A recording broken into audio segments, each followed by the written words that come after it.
2020, I did not have a cycling coach because I thought I could improve my fitness myself, and it did work to some extent.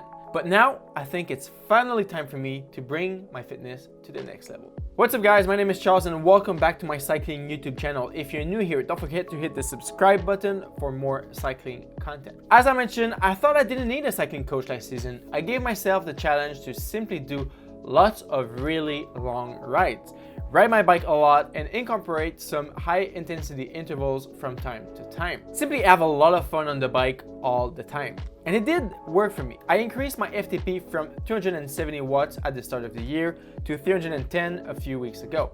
I've also increased my 15 seconds, 30 seconds, 1 minute, and 5 minute power throughout the end of the season. But now that we are back inside for a few months, thanks to the Canadian winters, all I need now is some structure. In today's video, I bring you to my first conversation with my new cycling coach, Ric Strenght. Ric has trained a lot of high-level athletes throughout his 20-year career as a cycling coach. I'm super excited to finally meet him as we've been emailing for the past few weeks. So sit back, chill, and enjoy our conversation. In the event you are looking for a new cycling coach, stick until the end of this video for a sweet deal if you also decide to get some coaching from Ric and his team. Hi Charles. Hey Ric, how's it going? Yeah, fine, thanks. How's yourself? Good. So it's just saying, nice to meet you. Yes, after a few emails sending to each other. How did you stumble on my channel, first of all? I think it was the video about how much money GCN makes that came up. Yeah. And I was like, oh, okay, I'll just go and watch this, because I know some of the presenters anyway. Yeah. And I wonder how much money they do make. Yeah, that video did peak. I hadn't quite thought of how much money they made, but it was a bit more than what I'd thought. And it was a really well presented video, and I thought, oh, okay, I'll go and check out some of your other videos. And I went through them, had a look, and thought, yeah, you chat really well. Unlike me, I can't stand being on video. So why don't you just introduce yourself? Like I've looked at your stuff on your website, but I think you could dive a little bit more into who you trained in the past and how long you've been doing it, and just give me more information. Okay, sure. So my name's Ric Strenght. I've been doing cycle coaching for 20 odd years now, I think it is. Started in 1998 professionally. And during that time, I've been really lucky with the people that I've worked with. I've worked with regular people who want to improve and get fit and maybe ride 100 miles. And that's gone right the way through the board to the other end of the scale. Probably the best rider that I've worked with is a guy called Michael Freiberg from Australia. So he won the gold medal in 2011 at the World Championships on the track for the Omnium event, and also rode for Australia. So worked with Michael. There's other riders of prominence that I've worked with. James Hayden, who's won the Transcontinental race for the last for 2017 and 2018. Got it. So that's the race across Europe. As well as that, I've worked with people like Barney Story and Colin Lynch, who were Paralympic athletes, and they're track riders and time trial riders as well. And yeah, just a regular mix of people. There's first cats, second cats, masters athletes like myself, and everything else that you can sort of think of. Great. Have you yourself raced at the higher level when you were in those younger age, or you did just start coaching in 98? So the highest level I've ever got to is second category, and I suppose the only sort of real claim to fame that I have is that I've raced every single year since 1984 without a break from racing. Nice. And now I'm, an old man. But I still get to race with some of the youngsters like your age, Charles. Yeah. And then the last 2 years, I've qualified for the UCI Gran Fondo age-related World Championships.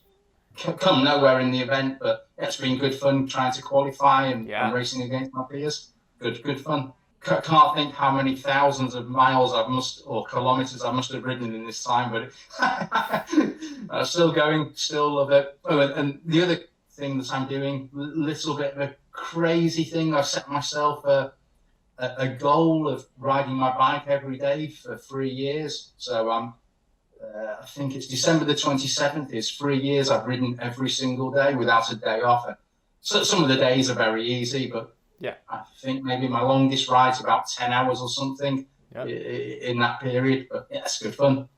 Nice. That's really really cool to hear that you can get so much time on the bike.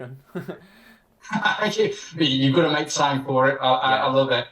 Yeah, pretty much the And same. it's certainly easier now when you're riding indoors with something like Zwift, and you only need to do an hour and a half or 2 hours or whatever. They're not all long rides that I do. All right, cool. So let's dive a little bit more into what we can do together. So you're a coach, I'm an athlete. I have aspiration to reach a higher level of cycling.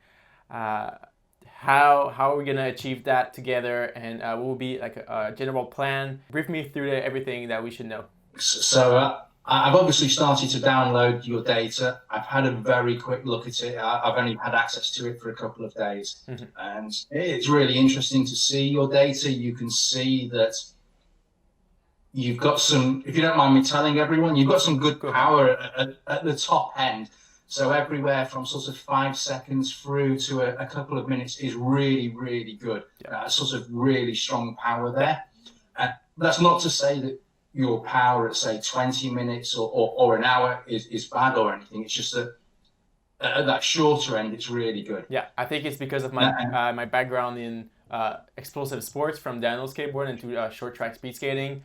I've always just worked on those like explosivity muscles, so that's why I guess those numbers are better than my 20 minutes effort and my hour effort compared to the rest of it.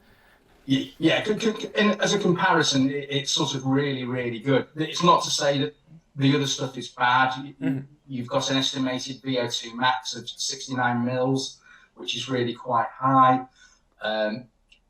Your data's really good. It's not like you've sort of at a low end. You're at a pretty decent level. Yeah. And so the idea that I do when I coach someone is I'll look at their data, and I feel we'll have a chat, see what your goals are for the coming season, and then I'll have a think about what sorts of power goals you might need to meet those goals, and then I'll test you at some point. And I know you were saying in your respiratory video last night that you were a bit tired and you didn't want to do a 20-minute test. Yeah. So over the next few weeks, I'll probably have to sneak one in with you and some other testing, and we'll get that done, and we'll get a picture of exactly where you are. Got it. And we'll see what your goals are, and we'll see that maybe you're here at the moment and you've got to get to here, and then it's about working out a training plan and coaching to bring you to that higher level. And for sure that there's some areas that might not need that much improvement, and there's other areas that we can definitely drag up. And then there's other areas that we can work as well that might be to do with skills and how good you are at riding in a bunch. And I think I've seen you've got a crit video. I've not looked at that one yet, but that sort of stuff's quite interesting. And in my mind, I'm thinking that your skills must be pretty good as well from having ridden a longboard and what have you. But it'd still be good to check out and see if there's things that you're doing in the bunch that aren't correct. And we can obviously discuss those things. And then it's all about taking you from where you are to where you want to be, and doing it within a time frame and making sure you meet those goals. Yeah, that's essentially how I'd coach you and move you forward with that. Speaking of the testing, like you said, we should even evaluate as of right now where my fitness is at before jumping on the more precise program, or what will be what kind of tests are we talking about? Is just only 20 minutes or what else? No, you've got more than 20 minutes. Okay. So initially there's 3 tests that I want you to do. The first one is a 5-second maximal sprint test, and you can do that outdoors or indoors, depends on what indoor trainer you have and how well it stands up to to sprinting on it. Yep. But you can go and do that outdoors. That's fine. If you could see out of my window right now, there's no way we could go outside. It's full on snow right now in Canada. So, are we talking lots of snow? Yeah, exactly. So I think it will be indoor trainer for the next few months, or like maybe this winter I'm looking at the getaway like in Mexico or Republic Dominico. So we'll see if that happens. But for now, it's only trainer. Indoor sprinting it is then. Indoor it is. So absolutely fine. We'll do some indoor sprints. Yeah. And normally what I'd normally get you to do is maybe 3 or 4 of them. And then we'll just pick the best one. Okay.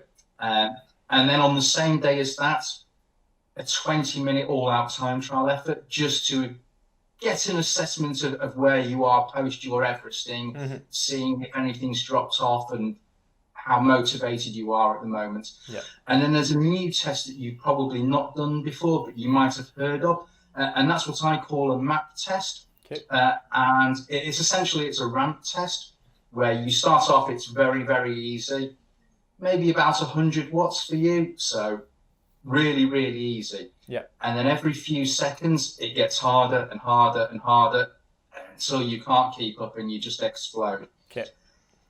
And you'll go through your 20-minute power, which is about 340-ish watts at the moment, somewhere around about that. And you'll keep going, and you'll go over 400 watts, providing you feel sort of motivated enough to do that.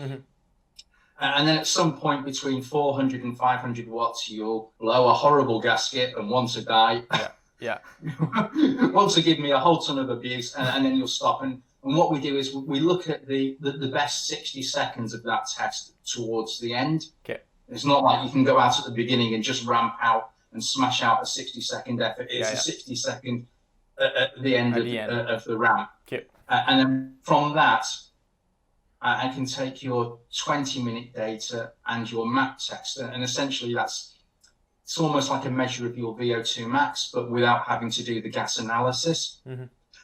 And we'd compare the 20 minutes to the MAP power and see how that is, and that'll give me some ideas about your personal strengths and weaknesses and how we'd program the training and move it forward, what areas you might be lacking in, and which areas you might be really strong in. And then if we do any other testing, it really depends on what your goals are. So if you come and tell me, I noticed that you've done some track racing before, and if you said you wanted to do the individual pursuit, for example, we'd have you maybe do a 4-minute time trial test.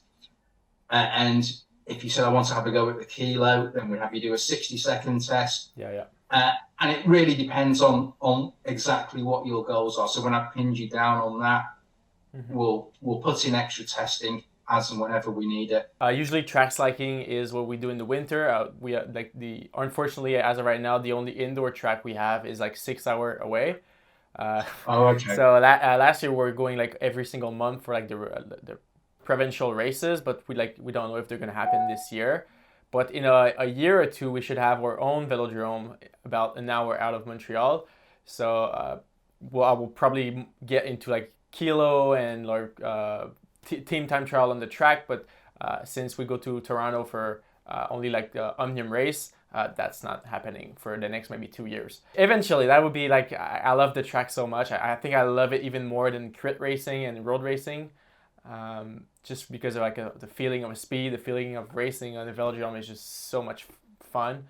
Yeah, I love coaching the track, and it's such a great thing. And it's so sort of different in many respects to racing road or time trials. And it's another aspect of cycling. It's really, really good. And it's good fun. Absolutely. Other than the testing, so my problem in the last, let's say 2 or 3 weeks when we just got indoor is I've been doing Zwift races. I hate, not that I hate them, but it's just like an hour time trial pretty much, because you just never stop pedaling. And as you saw, longer efforts are maybe a little bit more my weakness. And since I cannot like recover on Zwift, that's when things get hard. So, and I've tried basic Zwift training and workouts, and I just I don't have the motivation to finish them as of right now. How's the training are going to be built, and is there a way for me to find motivation to do them, or like what can help me improve on those workouts? So I think with some of the Zwift stuff, Zwift is really good. It's a fantastic godsend for being able to ride indoors when the weather's awful, and especially somewhere like Canada where you're stuck indoors for a really long period of time. Yep.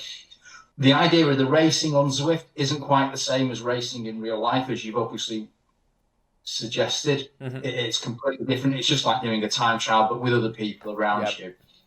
And for me, if you want to go ahead and do some of those races, you use them more for fun and a bit of socialness and some motivation. But it's really about finding what your real goals are for next season. If there is a next season, hopefully there is, with racing and everything post-COVID.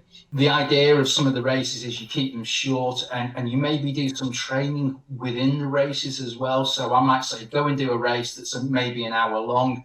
What I want you to do after about 15 minutes, just try getting off the front, give it some death for a couple of minutes, see what happens. And then see whether other people catch you up. And if you get dropped after that, you get dropped. It's essentially, it's training towards the goals that you've got in the spring and the summer of next year.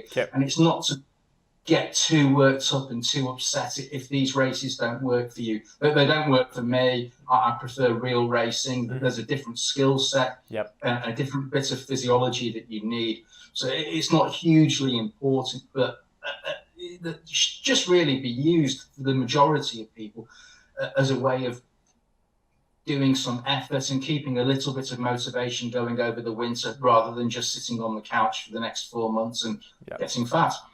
Other than the Zwift races, how does the structure workout looks like? So do you send you're gonna send me files through our platform, and then it syncs directly with Zwift, and I can just jump into the workouts? What's the process with you? So we use a coaching platform called Final Surge. And it's a bit like Training Peaks, for example. It's a diary sort of with a calendar, and it has your training program on there. And you'll see your training program. It'll sync it. You'll be able to look at it either on your phone or your computer at your end. If, for example, you were going outdoors, and just say something like, go outdoors, do a 3-hour endurance ride, keeping between this zone and that zone and what have you. And there doesn't need to be that much more to it. And of course, you can go and ride around some of the routes on Zwift like that. I'll go out, do a 3-hour ride on Zwift if you can manage that long indoors. And that's fine. But in terms of some of the interval sessions or some of the structured longer workouts, we've got files. They don't sync directly. I'll send them to you in a folder, or they'll be in a folder on Final Surge. You download them into one of the folders on Zwift, my workouts or something, and it just syncs in, and then you can go and do them. And we've got a mix of interval sessions, which are obviously generally short or shortish intervals, from seconds through to minutes or a little bit longer. And then we've also got some pre-programmed longer workouts. So if you wanted to do a structured 3.5-hour indoor ride, rather than just riding along and not really having much to think about, there's some erg sessions you can do that I've created, and you can do those and they work for a long session. At this time of the year, how many hours you think it's good for me to work out per week? Is there, because I don't want to start too hard, and then spring is around the corner and then I'm burnt out, right?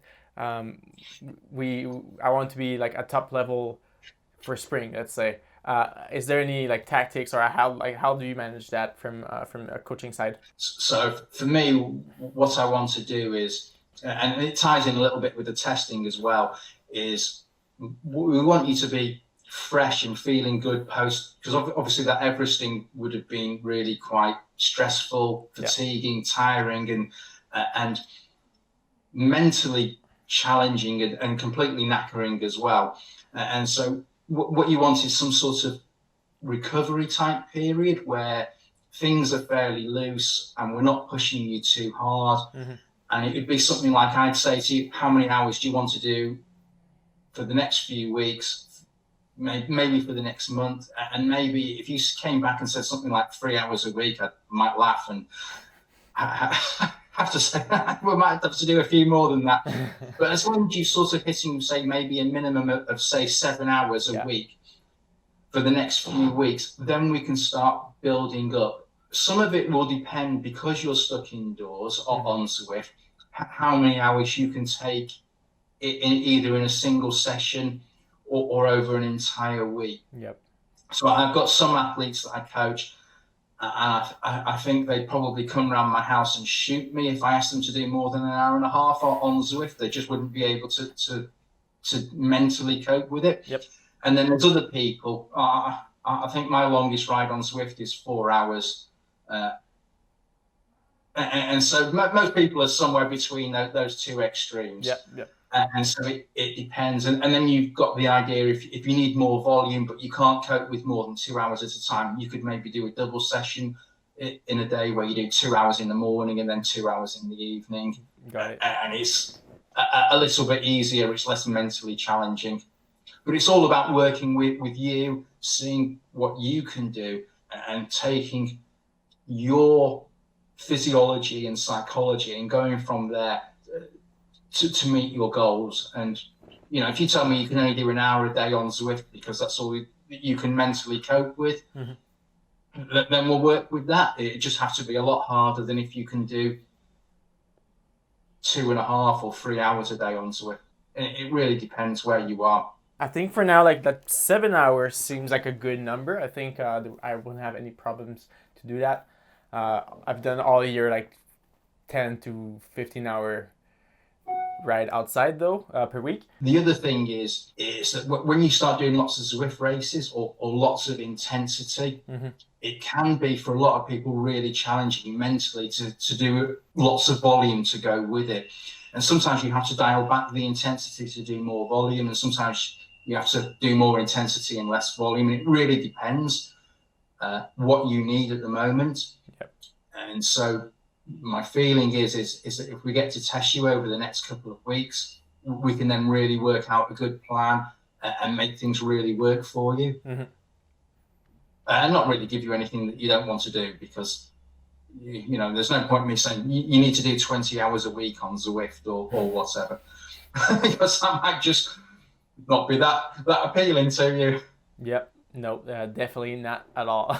I'd rather go do like cross-country ski, or I can put my hands on a fat bike, I think, this winter. If you can get outdoors and you can do a bit of cross-country skiing, or you can do some mountain biking of one sort or another, that's really useful. And then there's some supplemental exercises, some strength and conditioning work that you can do as well that will really help. And you might already have a strength and conditioning program that I don't know. I haven't asked you that yet. Okay, so we'll work something out and we can get something going for that as well, just so that you maintain some upper body strength and what have you. Certainly when you're just riding the indoor trainer, it doesn't require much in the way of upper body strength at all. At least when you're outdoors and you've got to stand up to go up a hill, you've obviously got to support yourself with your arms and your shoulders and your chest and your core. So that does build a bit of strength, or at least maintains it. But indoors, you could essentially be armless. It doesn't really matter. It's just really sort of supporting yourself. You're just acting as a brace to support your upper body. It doesn't really do very much. And so a bit of supplemental work can be. We've been through everything I had in mind for this conversation. What will be the next step for this? And maybe if you tell our viewers what will be their process to get involved with you if they need a coach. So if they need a coach, just essentially send me an email, come in through the link that I've given you. As soon as they make contact with me, I'll get in touch with them.